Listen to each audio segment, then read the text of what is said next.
আপা 4 দিনের ছুটি পেলাম, তাই ফ্যামিলি নিয়ে ঘুরতে যাব। আপনি কোথাও ঘুরতে যাবেন? আমরা কি আপনার মতো এত নিশ্চিন্ত? ব্যবস্থা নিলেই নিশ্চিন্ত হওয়া যায়। ভাগ্যিস ডাক্তারের পরামর্শক্রমে আমি সর্বাধুনিক স্বল্পমাত্রার জন্ম নিয়ন্ত্রণ পিল রোজিন 28 গ্রহণ করেছিলাম। এলো রোজেন 28, যা জন্ম নিয়ন্ত্রণ পিলকে করেছে অধিকতর সহনীয় ও কার্যকর এবং ওজন বৃদ্ধি ও উচ্চ রক্তচাপের মতো প্রধান পার্শ্ব প্রতিক্রিয়া থেকে মুক্ত। রোজিন 28 4th জেনারেশন বার্থ কন্ট্রোল পিল।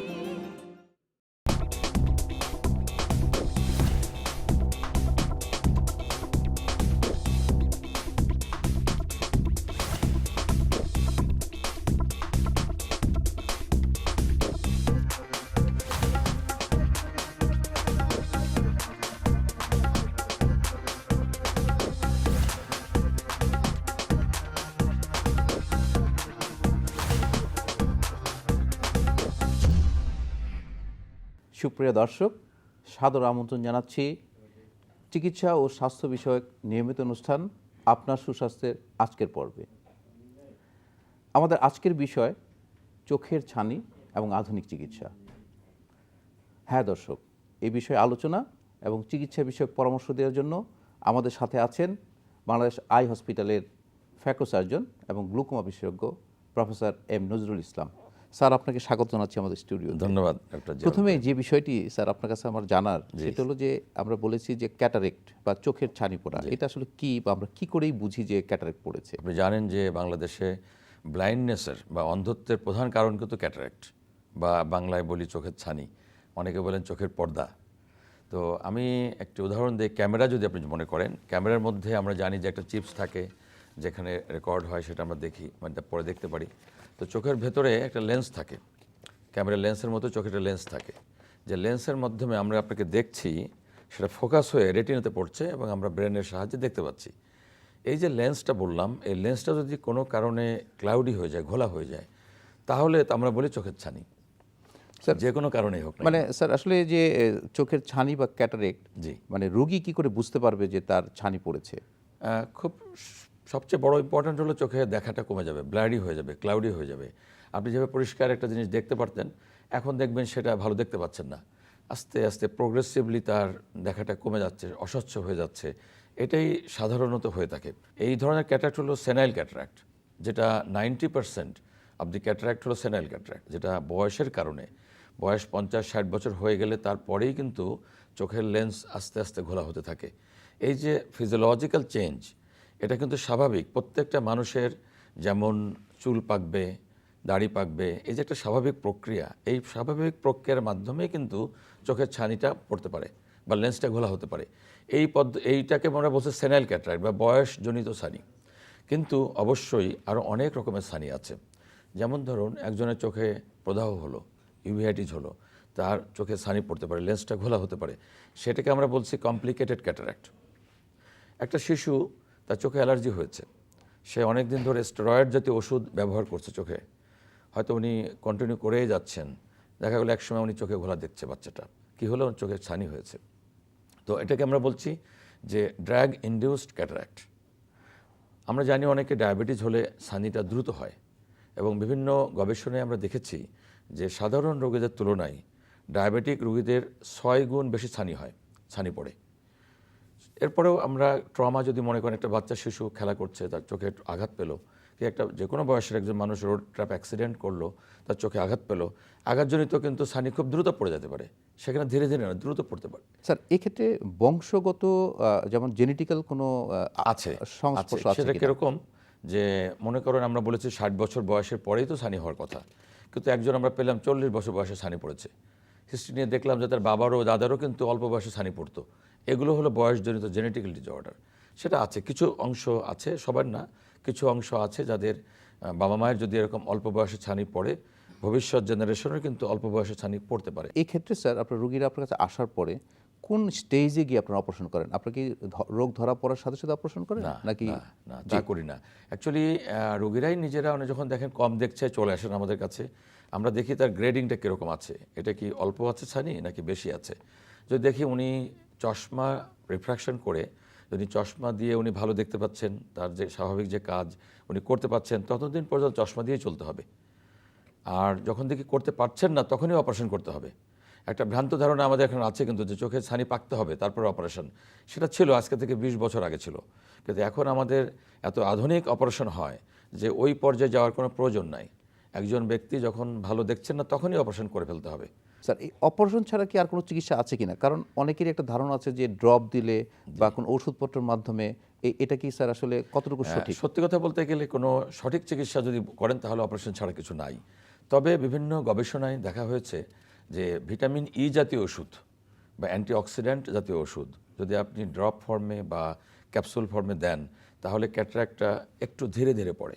এটা বিভিন্ন গবেষণায় আসছে, বাট এটা কোনো কোনো গবেষণায় সঠিক হয়েছে, কোনো কোনো গবেষণায় বলা হচ্ছে এটা তেমন কোনো উন্নতি হয় না। তো আমরা যেটা বলবো যে একজন পেশেন্ট আসলে আমরা চশমা দিয়ে প্রথম ট্রাই করব। উনি যদি ভালো দেখেন অবশ্যই উনি দেরি করতে পারেন, যখনই উনি চশমাতে ভালো দেখছেন না তখনই আসলে অপারেশন করাই সবচেয়ে ভালো। স্যার আমাদের একটা ধারণাই আছে যখন অপারেশনের কথা আসে বা সার্জারির কথা আসে আমরা কিন্তু অনেকে ভয় পেয়ে যাই যে অপারেশন চোখের মধ্যে। খুবই স্বাভাবিক। তো এটা স্যার আসলে এই অপারেশনের কোনো ঝুঁকি আছে কিনা? যে কোনো অপারেশনের ঝুঁকি তো থাকবেই, কিছু তো ঝুঁকি আছে। তবে আমি এটুকু আশ্বস্ত করতে পারি আপনাদেরকে যে আধুনিক যে সমস্ত স্থানীয় অপারেশন আমরা করছি সেটা ঝুঁকি খুবই কম।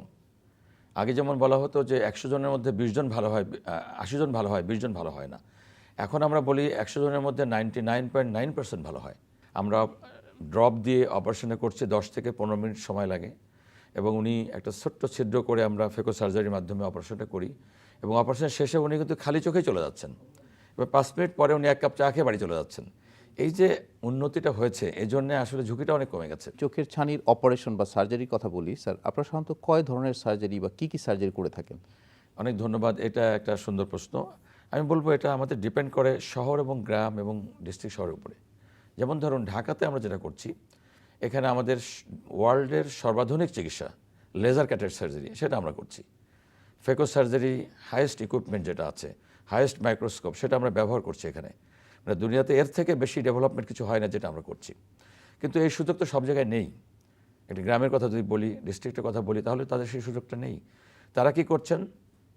তারা রেগুলার ফেকো সার্জারি করছেন, অথবা তারা SICS একটা সার্জারি আছে, স্মল ইনসিশন ক্যাটারাক্ট সার্জারি করছেন, অথবা ECC করছেন। আলটিমেটলি প্রত্যেকটা অপারেশন করার পরে কিন্তু ওনারা ইন্ট্রাওকুলার লেন্স ইমপ্ল্যান্ট করে দিচ্ছেন এবং সব রোগের কিন্তু চিকিৎসা ভালো হচ্ছে। তবে হ্যাঁ, তার রিহ্যাবিলিটেশন অপারেশনের পরপর সঙ্গে সঙ্গে আমাদের অপারেশন যেমন 7 দিন পরেই অফিস করতে পারছেন, তাদের হয়তো 10 দিন লাগছে, 15 দিন লাগছে। এই যে ডিফারেন্সটুকু হয় এবং কোয়ালিটি অফ ভিশন ডেফিনেটলি এইখানে অনেক ভালো হচ্ছে, সেখানে হয়তো একটু কম্প্রোমাইজ করতে হচ্ছে। বাট আমাদের সারা বাংলাদেশে এখন ECC, SICS, ফেকো সব জায়গায় হচ্ছে।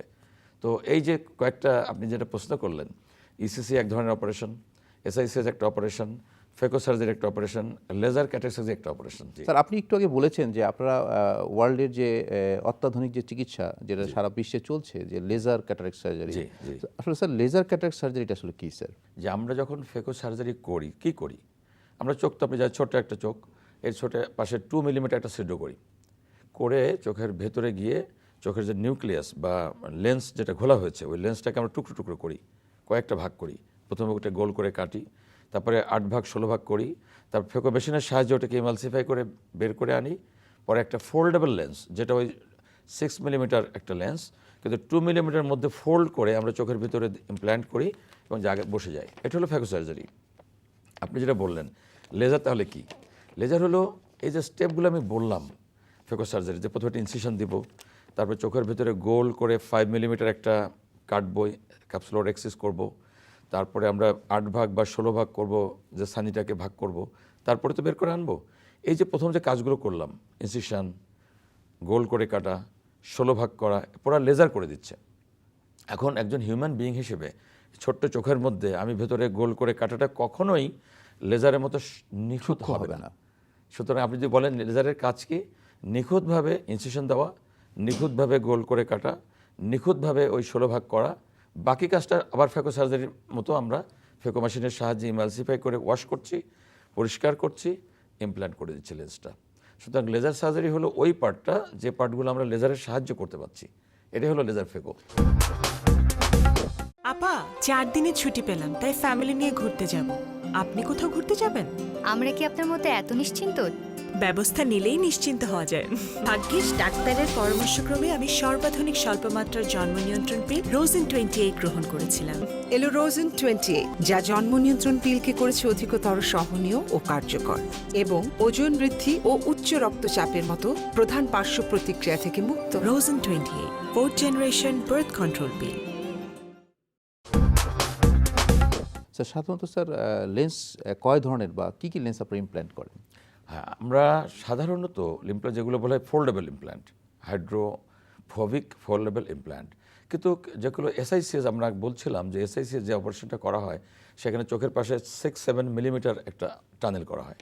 টানেল করে আমরা নিউক্লিয়াসটিকে বের করি, ওইখানে যে লেন্সটা দেয় সেটা ফোল্ডেবল না, সেটা হলো পিএমএমএ লেন্স, এটা কাচের মতো এটা আস্ত একটা লেন্স, সেটা ওর মধ্যে দেওয়া হয় এবং সাধারণত এখানেও সেলাই দেওয়ার দরকার হয় না। আর আমরা যেটা ফেকোসার্জারিতে ইউজ করি সেটা হলো ফোল্ডেবল লেন্স, অর্থাৎ আমরা 2 মিলিমিটার একটা ছিদ্র করে বা ইনসিশন দিয়ে যে অপারেশনটা করলাম সেই 2 মিলিমিটার মধ্যে ফোল্ডিং করে লেন্সটাকে ইন্ট্রোডিউস করা হলো এবং ভেতরে ওটা আস্তে আস্তে যখন বসে গেল তখন ঠিক কৃত্রিম লেন্সটা আগের মতো একই জায়গায় বসে গেল। স্যার 6 মিলিমিটার স্যার জায়গা। এটার অ্যাডভান্টেজ এবং ডিসঅ্যাডভান্টেজ আপনি যেটা বলছেন যে ফোল্ডেবল লেন্স এবং আগে বলছেন একটা আস্ত ডেফিনেটলি লেন্স। আপনি ল্যাপারোস্কোপির কথা তো শুনেছেন, জি। যে আগে পুরো পেটটা কেটে করা হতো, এখন 1 মিলিমিটার কেটে অপারেশনটা করা হয়, ছোট ইনসিশন, পেশেন্ট হেঁটে চলে যায়। চোখেরও ব্যাপারও তাই, আগে আমরা 9 মিলিমিটার ইনসিশন দিতাম, সেটা কমিয়ে এখন 2 মিলিমিটার করছি। সুতরাং পেশেন্ট ফেকোসার্জারি করার পরে হেঁটে চলে যাচ্ছেন, তাকে ডান কাত বাম কাতে কিনে প্রশ্ন নাই, উনি যে যা ইচ্ছা তাই করতে পারছেন। এই যে রিহ্যাবিলিটেশন এটা এত কুইকলি এত র্যাপিডলি হচ্ছে যে ছোট ইনসিশনের কারণেই তো। সুতরাং অ্যাডভান্টেজ তো অবশ্যই আছে। দ্বিতীয় হলো আপনি যত কাটবেন চোখটা তত বাঁকা হয়ে যাবে এবং অ্যাস্টিগমেটিক পাওয়ার তত বেশি হবে, অপারেশনের পরে রুগী তত কম ভালো দেখবেন, যত কম কাটবেন তত বেশি ভালো দেখবেন। আমি যদি চোখের অপারেশন করেছি, চোখে আমি লেন্স পরেছি, এর পরবর্তীতে অপারেশন পরবর্তীতে কোনো চশমা ব্যবহার করার প্রয়োজন আছে কিনা? অপারেশন করে একটা লেন্স ইউজ দেয়, এটা ইউজুয়ালি 99% ক্ষেত্রে হলো মনোফোকাল লেন্স। হয়তো আমরা চাই আমার এই পেশেন্টের অপারেশনের পরে দূরে যেন কোনো সমস্যা না হয়, দূরে সব দেখতে পারেন, কাছে দেখার সময় আমরা একটা চশমা দিয়ে দিব, এটা মনোফোকাল লেন্স। কিন্তু আমাদের আরও লেন্স আছে, একটা বলে মাল্টিফোকাল লেন্স, একটা হলো টোরিক লেন্স। এগুলো কি? এগুলো হলো যদি কোনো পেশেন্ট চান যে আমি অপারেশন করার পরে চশমা পরবো না, তাহলে আমি তাকে মাল্টিফোকাল লেন্স ইমপ্ল্যান্ট করতে পারি। ওই লেন্সের মধ্যে দূরের এবং কাছের পাওয়ার দেওয়া আছে, ওই অপারেশন করার পরে উনি দূরেও দেখবেন কাছেও দেখবেন। ওনার তো আর চশমা ব্যবহার প্রয়োজন পড়ছে সাধারণত না। লাগে না, আমরা বলি যে 80% কাজ উনি চশমা ছাড়া করতে পারবেন, বাট কোনো কোনো সময় ওনার হয়তো দরকার হতে পারে। এটা একটা। আরেকটা যেটা বলেছিলাম টোরিক লেন্স, এটা কি? আপনি জানেন যে অনেক লোকের বাঁকা পাওয়ার থাকে, অ্যাস্টিগমেটিক পাওয়ার থাকে, অপারেশন করার পর তো ওই পাওয়ারটা চলে যাচ্ছে না, ওটা থেকেই যায়। কিন্তু আমাদের কিছু লেন্স রয়েছে যে ওই পাওয়ারটা কারেকশন করে আমি লেন্সটাকে দিতে পারি, তাকে বলে টোরিক লেন্স। এটাও আমরা করছি এবং এটা করলে সুবিধা হলো যে অপারেশনের পরে ওনার কোয়ালিটি অফ ভিশন আরও ভালো হয়, মানে তো ওনাকে কাছে পাওয়ার চশমা লাগবে তখন। আর মাল্টিফোকাল লেন্স যদি আমি দেই তাহলে কিন্তু লাগবে না। কিন্তু এটা মনে রাখতে হবে যে মাল্টিফোকাল লেন্স সব রোগীকে দেওয়া যায় না। যাদের চোখের ভেতরে গ্লোকোমা আছে, রেটিনার প্রবলেম আছে বা অন্য কোনো প্যাথোলজি রয়েছে, তাদেরকে মাল্টিফোকাল লেন্স দিলে অনেক সমস্যা হয়, সেজন্য আমরা তাদেরকে দেই না। বাট হেলদি ভিশন যাদের আছে, হেলদি চোখ যাদের আছে, তাদের জন্য অবশ্যই মাল্টিফোকাল লেন্স খুবই ভালো। আসলে স্যার এই গ্লুকোমার সাথে এই ক্যাটারাক্টের কোনো রিলেশন আছে কিনা? অবশ্যই আছে। প্রথম হলো যে অনেক মানুষ যখন চোখে দেখেন না, উনি মনে করেন আমাদের চোখে ক্যাটারাক্ট হয়েছে, হয়তো ওনার গ্লুকোমা হয়েছে। কারণ ক্যাটারাক্টে যেমন ব্যথা বেদনা হয় না, গ্লুকোমা যখন ভিশনটা কমে যায় তাতেও কিন্তু ব্যথা বেদনা হয় না।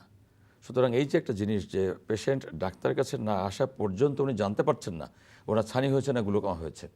এই জন্য আমরা বলে থাকি যে আপনি চোখে কম দেখলে অবশ্যই আপনার চক্ষু বিশেষজ্ঞের কাছে চলে আসবেন, উনি আপনাকে বলবেন আপনার গ্লুকোমা হয়েছে না ছানি হয়েছে।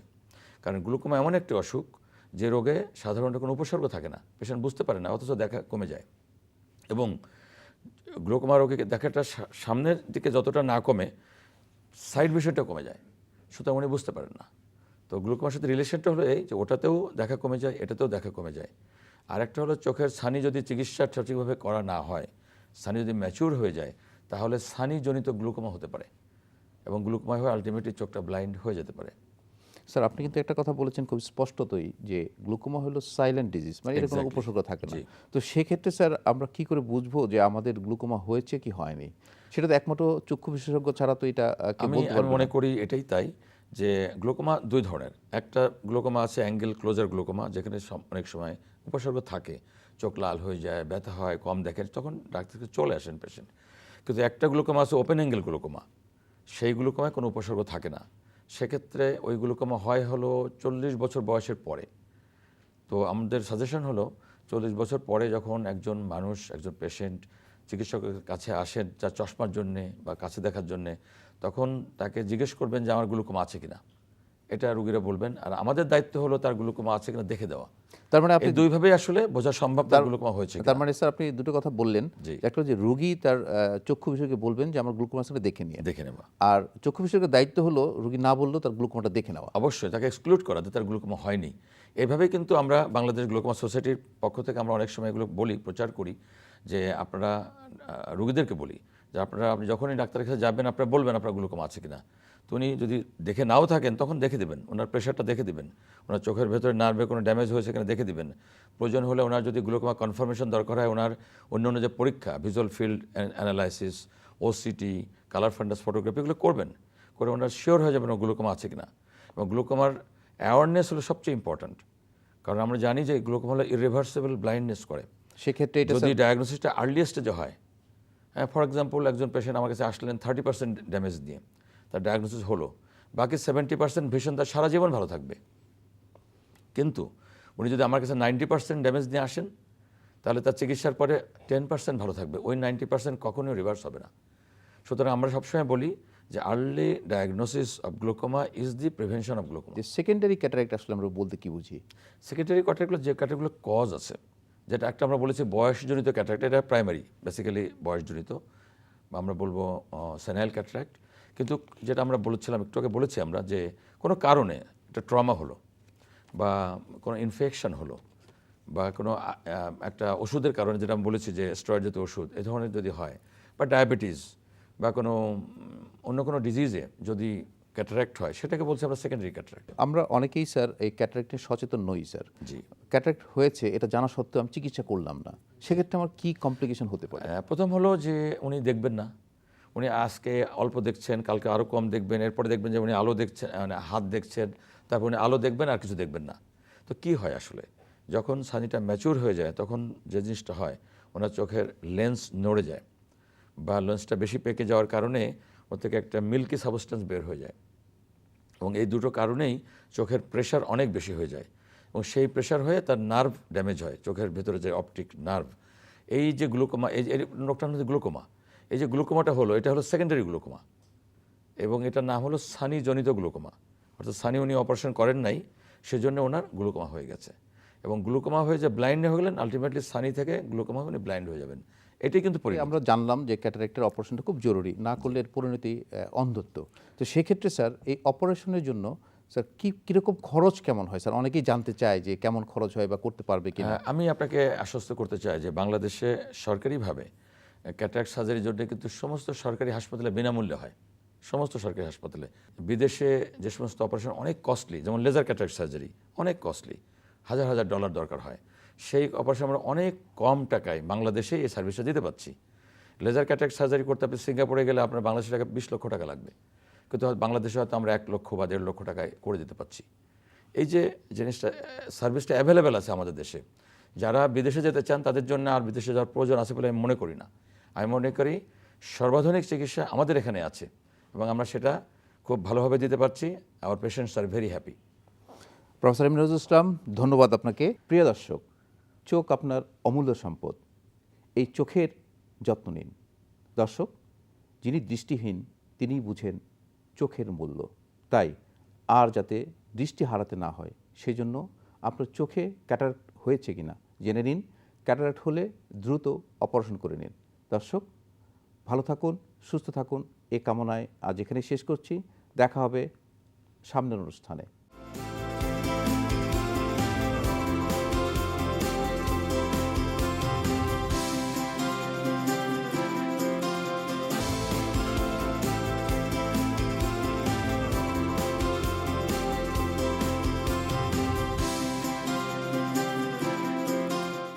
আপা, 4 দিনের ছুটি পেলাম, তাই ফ্যামিলি নিয়ে ঘুরতে যাব। আপনি কোথাও ঘুরতে যাবেন? আমরা কি আপনার মতো এত নিশ্চিন্ত? ব্যবস্থা নিলেই নিশ্চিন্ত হওয়া যায়।